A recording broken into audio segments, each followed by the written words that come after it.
Okay, number 21 of chapter 6 homework. We have the question right here. A 0.500 kilogram object is suspended from the ceiling of an accelerating boxcar as shown in figure 6.12.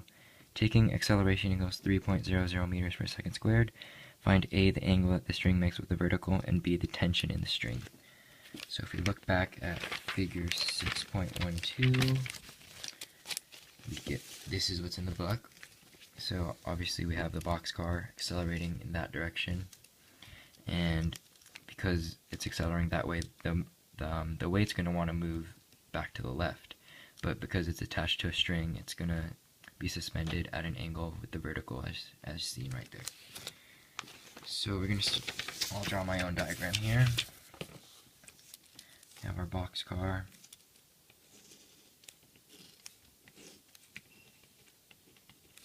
As I said, it's accelerating, meaning that was positive, with an acceleration of 3.00 meters per second squared.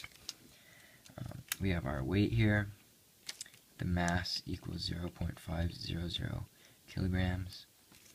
We have the attached to the ceiling up there. We have the vertical here, meaning we have the angle theta right there. So if we do our free body diagram, we have our mass. In the y direction, we have, see that up is positive. In the y direction, we will have mass times gravity, just the weight of the object. And then the y direction will have tension, but because it is at an angle theta, we're going to end up with components of tension. So we're going to have t cosine theta here and t sine theta there. So A says to find the angle, so we're going to be finding theta. To do this, we are going to first write our equations of the sum of the forces in each direction. So the sum of our forces in the x direction equals, this was positive, so we have t sine theta, and that's it, and that will equal our mass times our acceleration in the x direction. For the sum of our forces in the y direction, we end up with that y being positive, we have t cosine theta minus mg, and that will equal our mass times the acceleration in the y direction. Because this object isn't moving up and down, it's only moving side to side, this acceleration equals 0. So we can simplify this to t cosine theta equals mass times gravity. And if we take both of our forces, we have t sine theta equals m ax, and t cosine theta equals mg. And as you can see, we have two unknowns, theta and tension, and it might seem that you don't know how to go on with this problem, but an easy fix would be to divide the equations. This will cancel the tensions on this side, cancel the masses on that side. And sine over cosine, we get tangent theta, and that equals acceleration in the x divided by the gravity. So if we take the inverse tangent, we have theta equals tangent inverse of our acceleration, which is 3.00 meters per second squared, divided by our gravity, which is 9.8 meters per second squared.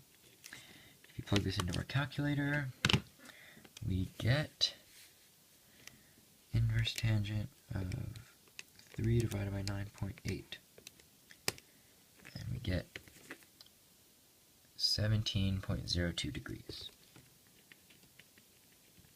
And that is our theta, which is the angle right here from the vertical that our mass is hanging at.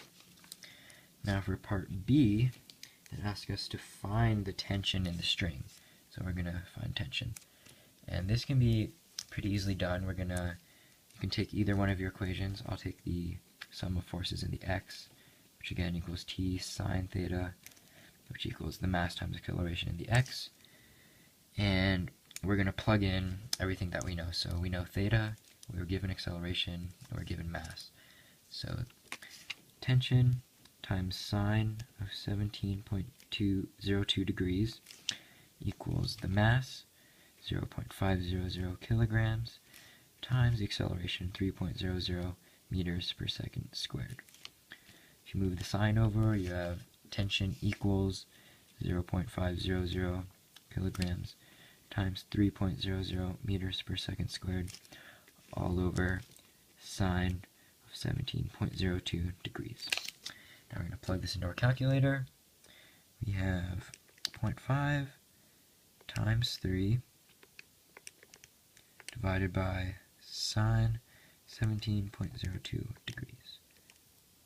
And we end up with 5.125 newtons.